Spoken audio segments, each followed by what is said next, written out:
Welcome to Chapter 6 and Section 6.1. In this section, we're going to be looking at the idea of using integrals to find the area of regions in the plane.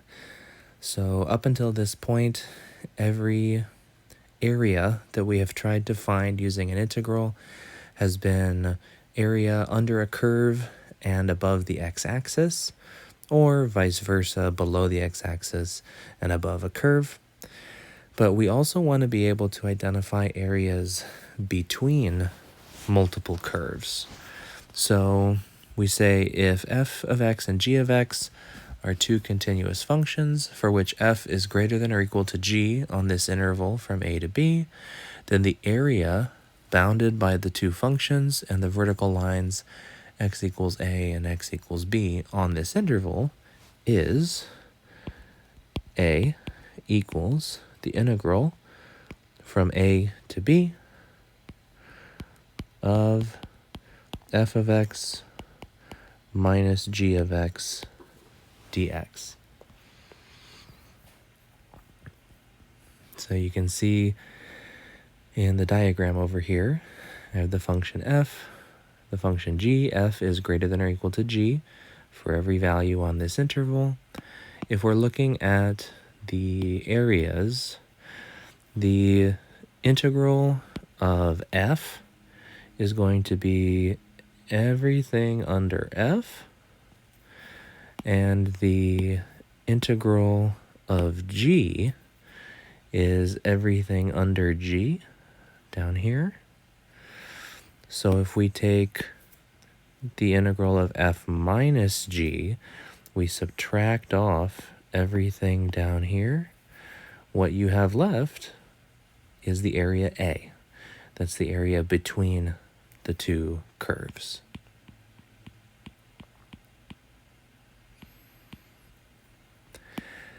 So this doesn't change anything about how we evaluate the integrals or take antiderivatives. It's just throwing one extra kind of wrinkle into this calculation. So let's take a look at an example. So find the area bounded by the line f of x equals 2x plus 5, the curve g of x equals x squared minus 8x plus 21, and the two vertical lines x equals 2 and x equals 5. So if we were to graph this, we don't have to graph it, but just so we can kind of get an idea of what's going on, we have a parabola, that's g. We have a line, something like that, that's f. And then we're going to have the vertical line at x equals 2 and x equals 5. And we're finding the area bounded between f and g on the interval from 2 to 5. So to do this, we're going to take the integral from 2 to 5. And we always want to take the upper function minus the lower function. In this case, the upper function is the line, the lower function is the parabola. If you're not sure which is the upper and which is the lower, you can always check by plugging in a point on the interval. So let's make a note over here. Let me just say to check which is on top, sub in a value on the interval.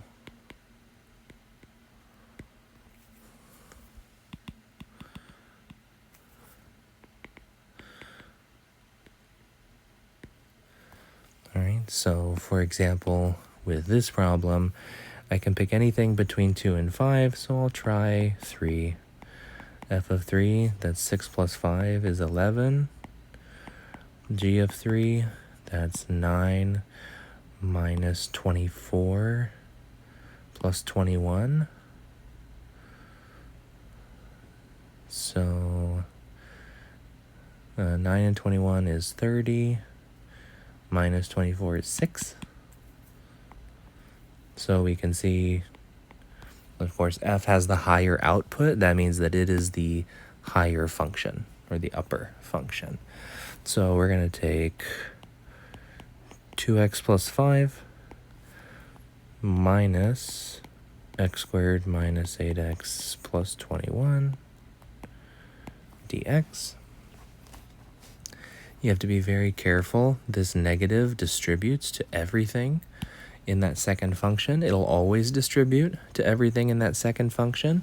That's a common mistake that gets made. People just apply it to the first one and then forget about all the other terms, and then that throws off the entire solution. So we get 2x plus 5 minus x squared plus 8x minus 21 dx. Let's combine some like terms. So negative x squared, 8x and 2x is 10x, plus 5 minus 21, so that's minus 16 dx. Take the antiderivative, so that's negative 1/3 x cubed plus 5x squared minus 16x, evaluated from 2 to 5.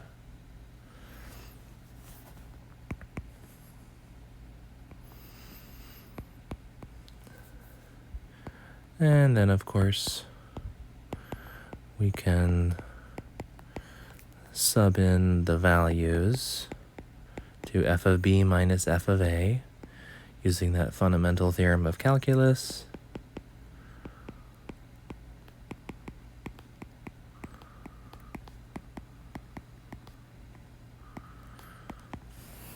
But for the sake of time, I will just tell you what this is. We end up getting 18.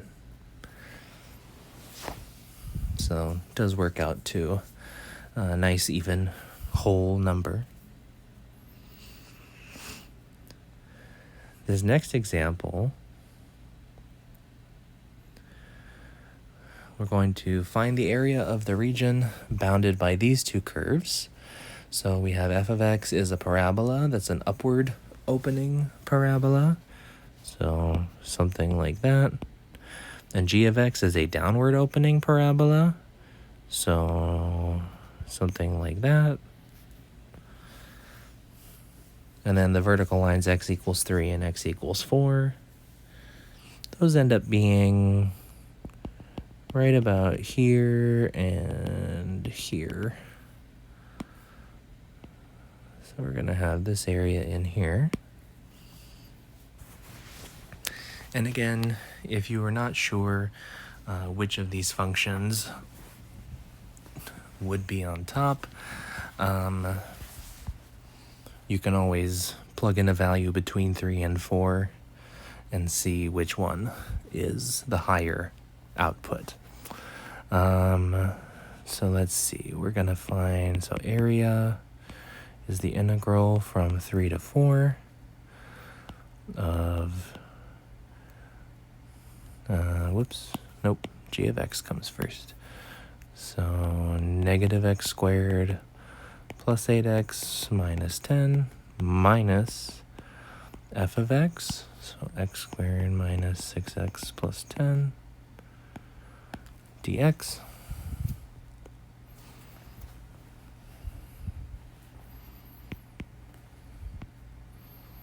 So we'll distribute this negative and then combine our like terms. So that's negative 2x squared, 8x plus 6x is plus 14x, negative 10 minus 10, so that's negative 20.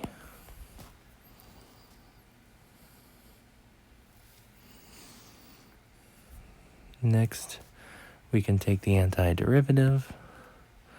So that's going to be negative 2/3 x cubed plus 7x squared minus 20x, evaluated from 3 to 4.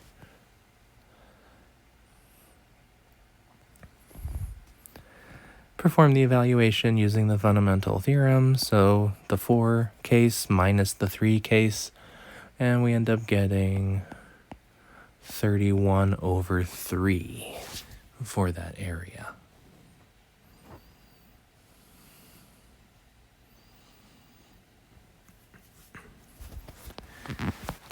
Now, if we take a look at the example at the top of the next page, this one's a little different. We still have two parabolas. It says find the area of the region that is completely bounded by these two curves, f and g. But notice, unlike the previous ones, these don't give us the vertical lines to set the interval, right? They didn't tell us what the interval is. And what we need to do, because this region is being completely bounded by these two curves, what's happening is we have, again, our upward parabola and our downward parabola. So we have our region completely bounded in the middle. The bounds are going to be here and here.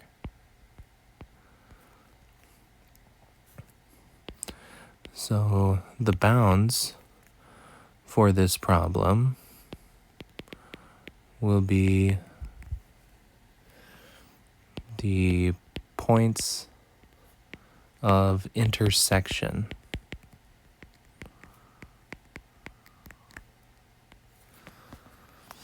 So the points where the two functions meet, where they intersect with each other, will be the points where the bounds are. So now how do we find points of intersection? Well, this is where the two functions are the same. It's where they are equal to each other. So we're going to set them equal to each other. So we're I'll do this in a different color here. So we're gonna get negative x squared plus 4x plus 63. And we're going to set that equal to x squared plus 12x plus 39. I'm going to move everything onto one side, so I'm going to have a 2x squared, add that over, plus 8x, and then 39 minus 63 is negative 24. This becomes a work of factoring now, but there's a common factor of 2. You can just divide that away. That makes it a little easier to recognize how we might solve this. So we get x plus 6 times x minus 2 is the factorization. So that'll give us x equals negative 6 and x equals 2. So these guys right here, these are the bounds. So our integral is going to go from negative 6 to 2, because those are the 2 points that bound this entire region. Okay, so we've got one function below, one function above, and they meet at negative 6 and 2. So now we can find this area by integrating from negative 6 to 2. And we'll have x squared plus 12x plus 39 minus, did I get that backwards again? Yes, I did.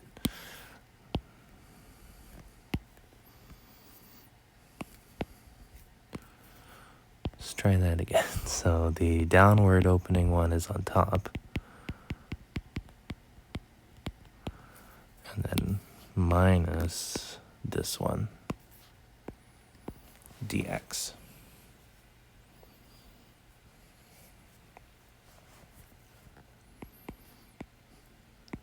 So, and now once we get the bounds in here, this problem behaves very similarly to the others that we've done so far. So we'll combine like terms.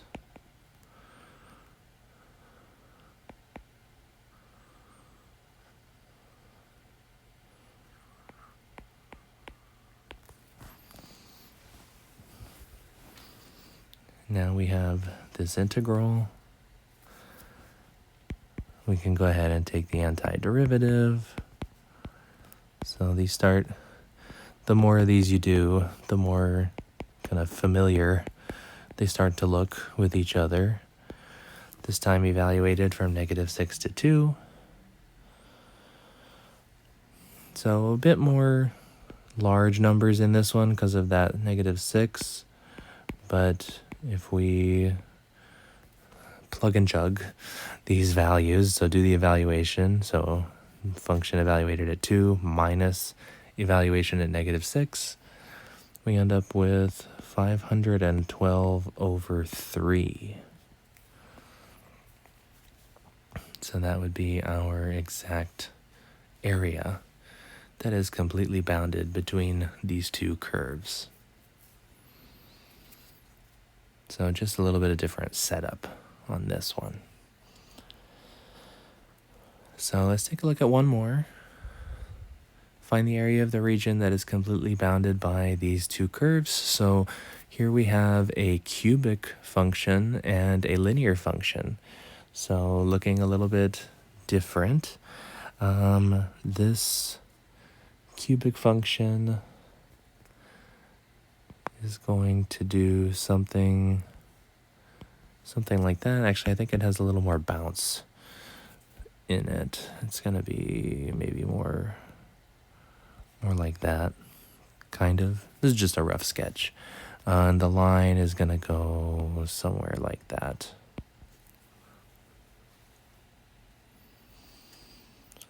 Now, what we will notice, obviously in the graph you can see that there are two different sections here.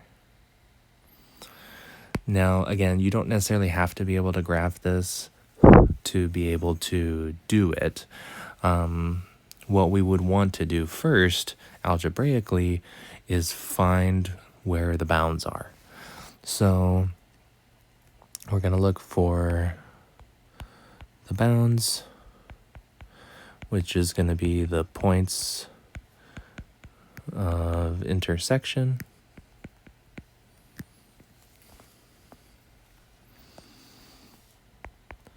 So that would be where x cubed minus 10x plus 25 is set equal to 6x plus 25. So we get x cubed minus 16x, and the 25s subtract to 0. So we get x times x squared minus 16 equals 0. So x times x plus 4 times x minus 4 equals 0. So we get -4, 0, and 4.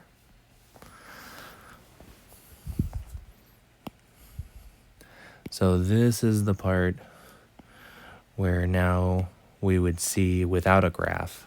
There are 3 intersection points here. So 1, 2, and 3. So we would need to set up 2 separate integrals.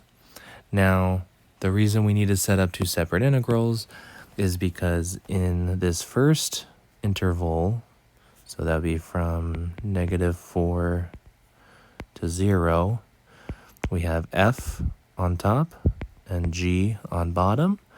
But from 0 to 4, we have g on top and f on bottom. So they switched places. So we need to evaluate them separately, because if you evaluate f on top and you go from -4 all the way to 4, this will give you the proper area, but this one, you're going to be doing it upside down, and it's going to give you the opposite of what it should be giving you. So same thing with g. It would be correct to have it on top here, but over here, we would get the exact opposite of what we were looking for. So to fix this, we're going to take the integral from -4 to 0, f on top.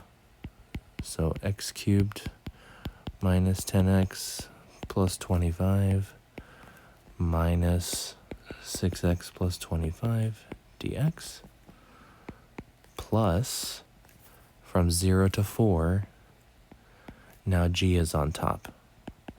So 6x plus 25 minus x cubed minus 10x plus 25 dx. So we've got double the integrals here to do.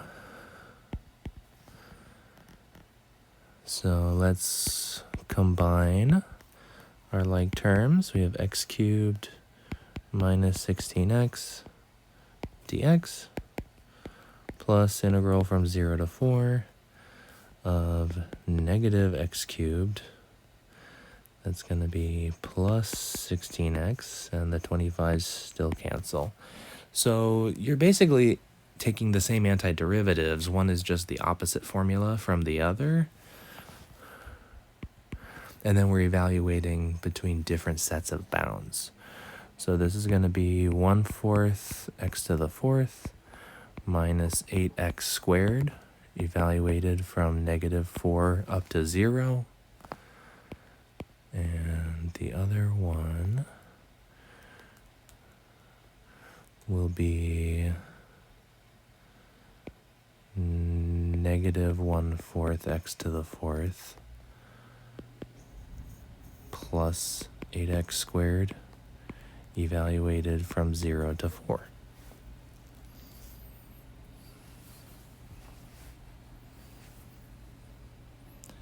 The zero cases actually help out pretty well because the zero case here is nothing, the zero case here is nothing. You have to be careful because this is going to be 0 minus the -4 case. So there's a lot of negatives in play here. This one's a little more straightforward, but this first one, we end up getting a positive 64. Okay, so the -4 case produces a -64, but we are subtracting it because of the fundamental theorem of calculus. So we got positive 64.